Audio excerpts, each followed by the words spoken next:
Triste. C'est triste. Il pousse. Il pousse. Vraiment de Dieu. Voilà. Les gars qui payent 200 millions à Fari. Voilà ça. Sont en train de pousser les véhicules. Voilà. 200 millions. Bonjour les enfants. Continuez de regarder cette vidéo. Bonjour les enfants, c'est papa.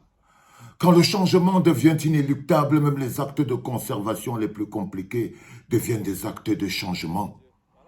Bienvenue dans le 3e podcast de la journée, les enfants. Bienvenue à la clinique. Là, vous voyez, c'est l'image d'une compagnie qui s'apprête à donner 200 millions à Fally Ipupa pour venir faire un concert. Incapable de donner une qualité de service qui fonctionne, incapable de donner un bon réseau, incapable de satisfaire la clientèle.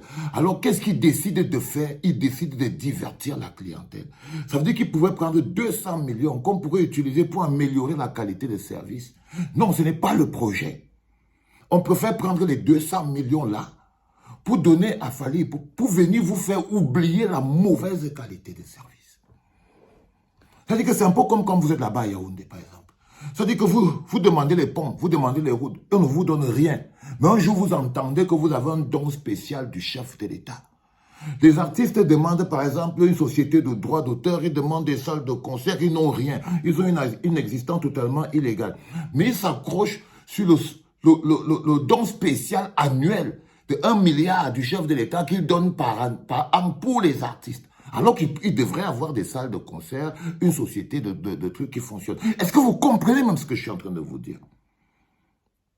C'est un mécanisme de gouvernance par appauvrissement qui ne peut s'appliquer que sur des personnes qui vivent de la générosité, qui ne peut s'appliquer que sur des personnes qui pensent que leur bonheur réside dans la générosité des autres.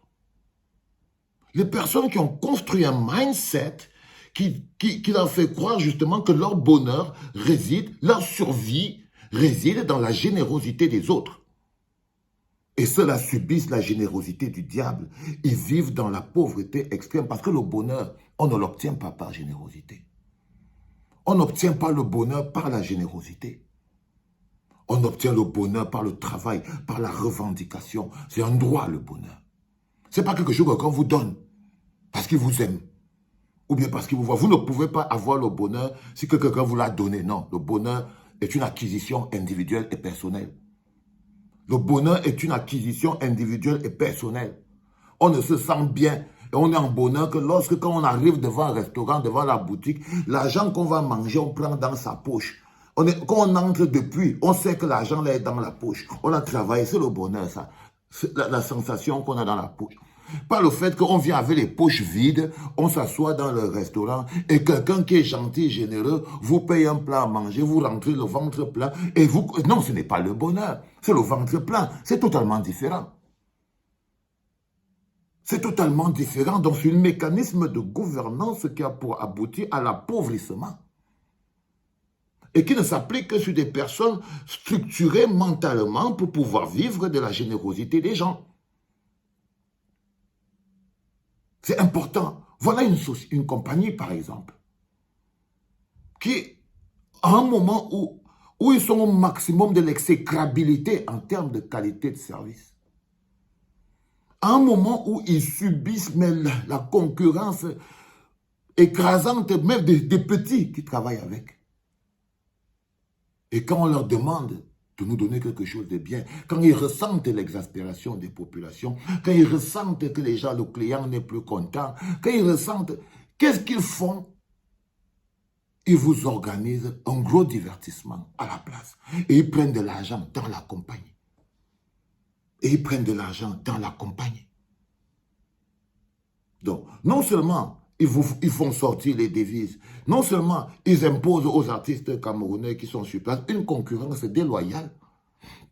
Non seulement ils font preuve de très peu de patriotisme. Parce que ça, ce n'est plus... non seulement il y a la gabégie. Et la gabégie marche avec le non-patriotisme. C'est pareil qu'ils font pour les entreprises qui viennent construire des trucs au Cameroun.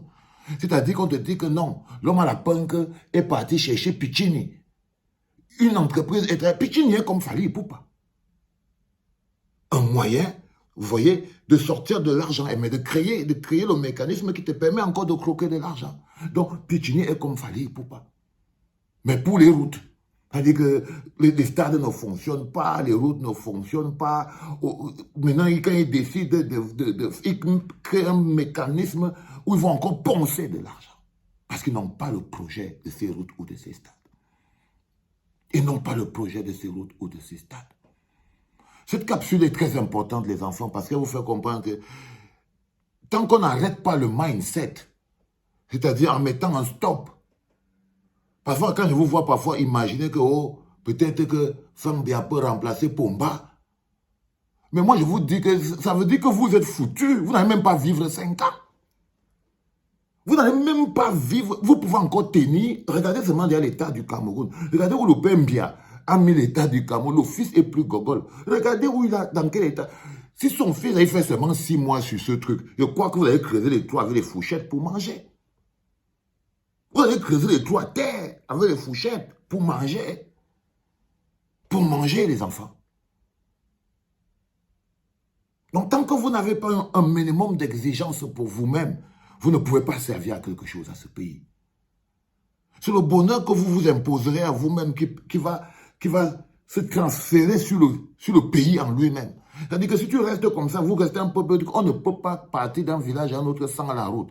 Vous vous bagarrez pour ça, alors vous comprenez que le bonheur réside dans ces choses-là. Le bonheur réside dans ces choses-là. 200 millions. Ils vont prendre, ils vont donner à un artiste. Mais ils n'ont même pas le carburant. Mais les voitures n'ont même pas le carburant. On pousse. Peut-être les bougies sont finies. Ils poussent au milieu de la route.